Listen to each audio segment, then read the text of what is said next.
네, 안녕하세요. 발제까지 왔어? 발제까지.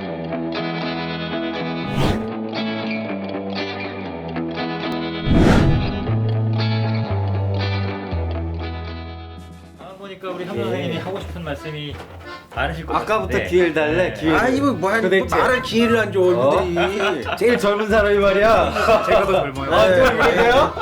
유일한 그 대학 교수를 팀에서 학원 강사.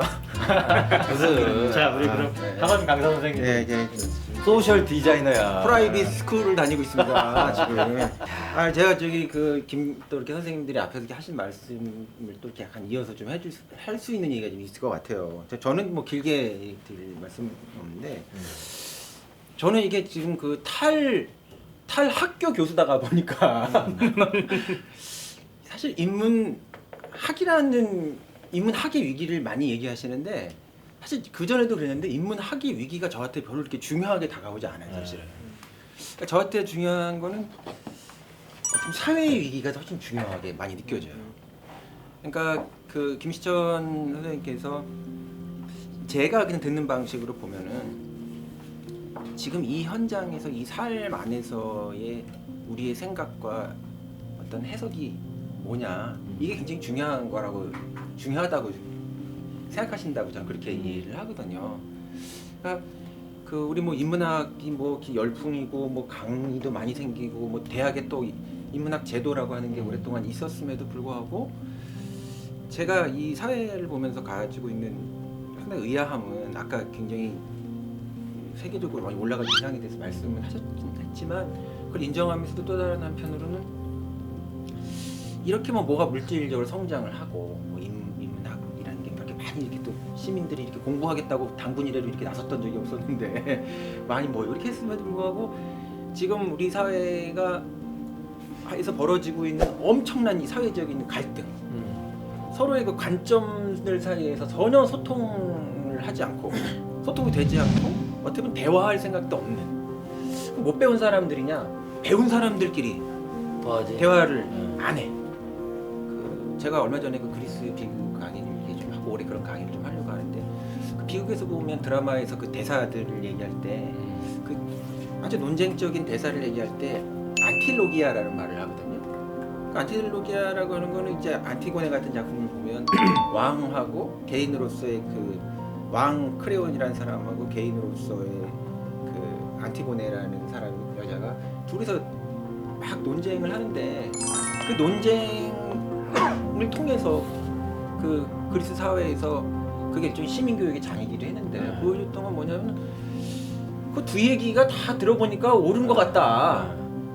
그래서 뭐 그 헤겔 같은 사람은 이게 화해할 수 없는 두 신 간의 결국 싸움이다. 그래서 틀렸기 때문에 망하는 게 아니라 둘 다 얘기 들어보니까 옳기 때문에 이게 몰락하는 게 비극의 얘기라고도 했는데, 그러니까 그리스 비극이 아주 이렇게 전성기였을 때는 그리스 민주주의도 전성기였을 때였거든요. 상당히 짧은 시기긴 했지만 저는 그 시대 때 이루어졌던 그런 드라마적인 대화와 이해조차도 우리 사회에서 지금 안 되고 있다고 보여지거든요. 그 지난번에 작년에 내가 김재인 선생 만나갖고 밥 먹을 때 그런 얘기 했었어. 그 듣기가 중요하다. 듣기 얘기를 할 수도 있지만 저는 이 얘기를 단순히 경청을 잘하자라는 태도의 문제라기보다는 이런 데야말로 사실은 인문적 훈련이 된 우리가 사람들이라면 왜 듣기가 안 되냐 하면은 자기의 생각과 자기의 경험이 하나의 의견이고 관점일 뿐이지 그 자체가 진리는 아니거든요. 어쩌면 사실이 아닐 수도 있어요. 그렇지. 근데 자기가 가지고 있는 그 경험이 하나의 관점이라고 하는 것들에 대한 인지가 되지 않아서 그 인문적 훈련이라고 하는 건 내 생각은 진리와 같은 것이 아니다라고 하는 그 틈을 벌리는 것이 사실 인문 교육이 되게 중요한 지점이라고 생각이 들거든요. 지구가 멈춘 날이라는 그 영화가 있잖아요. 키아누 리브스가 2008년에 나왔던 영화인데 옛날에 50년대에 먼저 그 영화가 있었던 거 리메이크했는데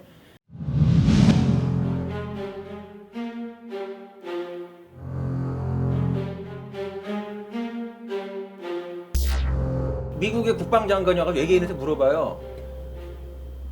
왜 우리 행성에 왔습니까? 그러니까 당신네 행성 이렇게 되묻거든요. 예, 그러니까 얘 여기는 우리 행성입니다. 이렇게 국방부 장관이 얘기하니까 외계인이 그렇지 않습니다. 이렇게 얘기해요. 이게 우리 거라고 하는 게 이게 우주적 관점에서 보면 니네 거냐 이런 질문인 거고. 그 사람이 또 물어봐 외계인한테 당신은 친구인가요? 그랬더니 나는 지구의 친구입니다. 이렇게 얘기하거든요. 인간의 친구가 아닌 거죠. 내가 가지고 있는 이 관점이라고 하는 게 위치라고 하는 걸 어떤 범위 안에서 정의하느냐에 따라 가지고 전혀 이런 설정이 우리가 다르게 될 수 있는데 우리 사회의 이런 갈등의 문제 안에서 보게 되면은 가령 이 새 정부가 이렇게 시작된 다음에 우리가 했던 규정에서 뭐 적폐라는 어떤 규정이라든가 뭐 이런 것들이 있어요. 근데 그 적폐라는 말은 어떤 것을 하나의 악으로 어떻게 보면 거의 규정하는 것이거든요. 근데 그거는 그 악으로 그것을 규정할 수는 없다고 생각해요. 그러니까 일단 인정하고 들어가야 된다는 거야. 네, 그렇죠. 그렇지. 왜냐하면은 그거를 악으로 규정한다면 우리는 그거를 소거하고 없애야 될 대상으로 그래, 생각하지만 존재는 없앨 수가 없거든요. 그래.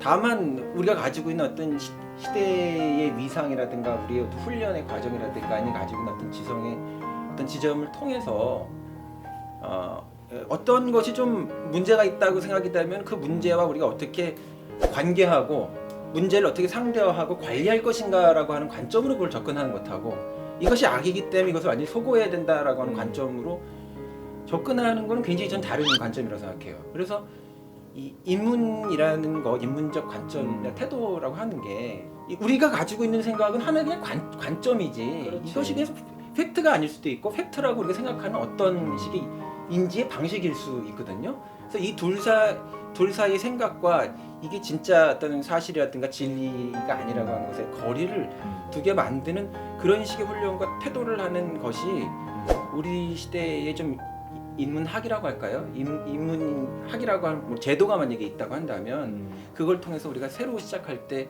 좀 시작돼야 되는 어떤 되게 중요한 지점이라고 저는. 과학 철학에도 그런 게 있어요. 예, 이게 관찰의 이론 적재성이라고 해갖고 우리는 무언가를 볼 때 그냥 보지 않아요. 이를테면 특정한 세계관을 실어서 본단 말이죠. 100년 전에 퓨레라고 하는 학자의 이름이 그렇죠. 어디나 그러니까 여기서 뭐 동일하지는 않겠지만 관점이라고 한다면 여기도 있는 거예요. 이론이 적재가 되는 거죠. 또 더 쉬운 말로 하면 세계관이 접목될 수밖에 없는 거죠.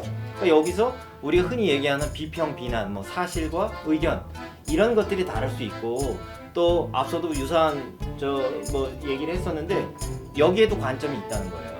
저기에도 관점이 있을 수 있고. 그렇죠. 예. 그러니까 그걸 제가 아까 듣기를 얘기한 건 인정하지 않으니까 잘 듣지 않는 거 아니냐. 그러니까 고민했던 거. 이 새로운 인문학을 얘기할 때 새로움이라고 하는 것 자체가 그냥 어떤 컨텐츠로서 우리가 주어지는 게 아니라 그렇지.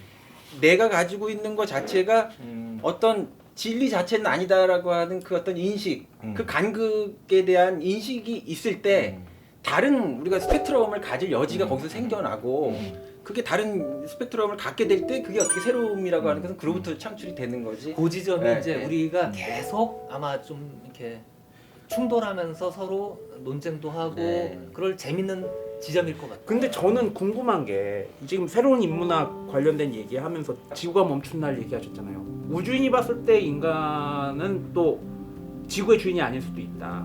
뭐 그런 얘기도 했고 그리고 이제 적폐란 얘기하면서 뭐 적폐란 개념이 약간 좀 대화를 소통을 단절한다라고 말씀을 하셨는데 근데 인간 내부라면은 그리고 말을 적폐라고 하지만 네가 악이야라고 하는 거하고 네가 적폐라고 하는 거라고 하는 사이에 나는 단어의 가치 지향의 차이가 뭐가 있는지 잘 모르겠어요. 사실. 저는 최소한의 인간 내부 사회라면은 인간 내부에서 최소한의 합의된 무엇인가가 있느냐 없느냐도 인문학적으로 좀 생각해볼 필요가 있다고. 중요한 과제죠. 예. 그래서 저는 적폐라는 말에 대해서 서서름 없이 쓰는 편인데 다만 그 규정 예. 사이에서 그것이 하나의 어떤 규정이지 그거 자체가 그것이다라는 어떤 나는 의심이 같이 있어야 된다고 봐요. 늘. 그게 인문학적 태도라고 봐요. 전 그래서 그걸 악이라고도 가끔 규정을 하거든요. 그러니까 도저히 기본적인 인간 사회, 한국 사회에서 받아줄 수 없는 존재들이라고 가끔 생각을 해요. 그런 존재도 있어요? 예, 저 그런 존재 그래서 뭐 여쭤보는 거예요. 그런 존재 과연 있을까? 지금 저는 그게 그러니까- 그런 존재라고 얘기를 해야 되는 거냐 아니면 어떤 행위가 악한 것이냐라고 그렇죠. 하는 건 다르다고 보는 거예요. 그러니까 종교에서도 이슬람에 대해서 나쁜 종교라고 얘기하지만 이슬람이 나쁜 것과 이슬람 신자가 나쁜 건 다르다라고 얘기를 하거든요. 그러니까 어떤 적폐라고 얘기하는 그 점은 우리 사회에서 보면 어떤 존재 자체를 전면적으로 악마화하는 것 같은 그런 식의 나는 가치가 그런 방향이 있다고 봐요. 그 존재와 행위에 대한 분리가 있어야 된다고 생각하거든요. 예, 저도 그건 동감해요. 그것도 과연 존재랑 행위가 역사와 사회 속에서 분리되는가? 그건 사실 이제 좀 참 큰 문제인데 좀 해보면 얘기할 게 문제겠지. 많이 있는 것 그러니까 같아요. 이게 그거는. 이렇게 재밌는 얘기들을 우리가 이제 계속 할 예정이고요. 갑자기 진행자가 바뀌었어. 그러니까 그리고 이제 댓글로 이렇게 달아주신 질문들을 달아주시면 계속 질문은 저희 논의해가고 때 달지 마세요. 댓글 못 달아. 우리 댓글 달아준다는 게 아니라 얘기를 하는 이런 댓글이 달렸었다. 이런 주제들을 안 됩니다. 대체적으로 악플이 감당이 안 예상되지 돼요, 않나요? 감당이.